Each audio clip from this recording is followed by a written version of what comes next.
Lost spring chapter की दूसरी कहानी का नाम है I want to drive a car.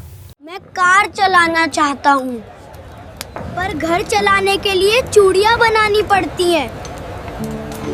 इस कहानी का मुख्य कलाकार मुकेश नाम का एक छोटा बच्चा है, जिसका परिवार फिरोजाबाद शहर में चूड़ियाँ बनाने का काम करता है। किंतु ये बच्चा अपना पारिवारिक कार्य छोड़कर मोटर मैकेनिक बनना चाहता है। ये छोटा सा बच्चा नैरेटर की आंखों में आंखें डालकर देखता है, जिससे नैरेटर ये समझ जाती है कि इसके मन में विश्वास है।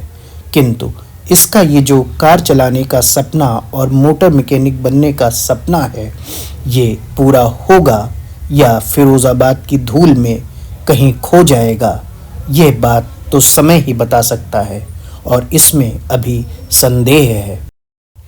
फिरोजाबाद शहर तो चूड़ियों का शहर है। यहाँ हर एक दूसरा परिवार तो चूड़ियाँ बनाने में ही लगा है। ऐसा लगता है कि जैसे सारे संसार की चूड़ियाँ फिरोजाबाद में ही बनती हों। यहाँ परिवारों ने अपनी पीढ़ियाँ इसी चूड़ी बनाने के धंधे में गुजार दी हैं।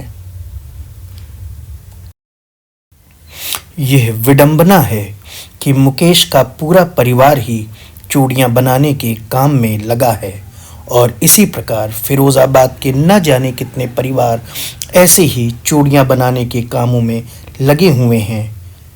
उनमें से कोई ये नहीं जानता कि ये कानूनी तौर पर गैर कानूनी भी है कि मुकेश तथा उसके जैसे छोटे बच्चों को इस तरीके के कामों में सम्मिलित करना, जहां वे ग्लास फर्नेसेस अर्थात कांच की भट्टियों के आगे बैठकर हाई टेम्परेचर में और डिंजी सेल्स में, गंदे कमरों में जहां हवा और प्रकाश की भी पूर्ण व्यवस्था नहीं है, वहां बैठकर चूड़ियां बनाते हैं और अपना जीवन खराब करते हैं।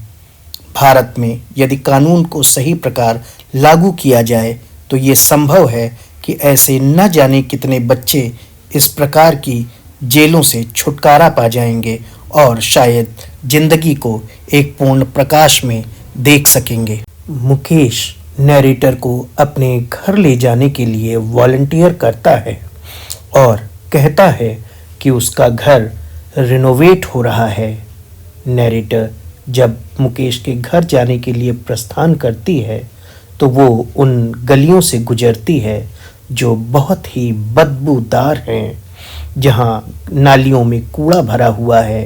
वो ऐसे घरों के सामने से गुजरती है कि जो बिखरने वाले हैं, जिनकी दीवारें टूटी हुई हैं, दरवाजे लटके हुए हैं, खिड़कियां नहीं हैं तथा मनुष्य और पशु एक साथ निवास करते हैं, जैसा कि आदिम जमाने में हुआ करता था। मुकेश के घर पहुंचकर नैरेटर एक झोपड़ी नुमा मकान देखती है, जिसके एक कोने में एक किचन है, जहां एक रूखी सी जवान महिला सबके लिए भोजन बनाती है, जिसमें खासकर मुकेश का बड़ा भाई और उस औरत का ससुर है। ये औरत संभवतः मुकेश की भाभी है। नैरेटर ने बड़े दुख के साथ फिरोजाबाद में ये महसूस किया कि वहाँ के नौजवानों में जागरूकता की बड़ी कमी है। वहाँ के नौजवान मिडिलमैन के ट्रैप में बुरी तरह फंसे हुए हैं। ये मिडिलमैन कहीं पुलिसमैन हैं, कहीं पॉलिटिशियंस हैं, कहीं ब्यूरोक्रेट्स हैं, कहीं साहूकार हैं। नैरेटर ने उन्हें यह भी सुझाया कि वे आपस में संयुक्त होकर एक कोऑपरेटिव बना सकते हैं और अपने पैसे को पूल कर कोई इंडस्ट्री वगैरह सेटअप कर सकते हैं और उसका मुनाफा आपस में शेयर कर सकते हैं। किंतु जागरूकता की कमी से वहाँ के नौजवान ऐसा करने से डरते हैं।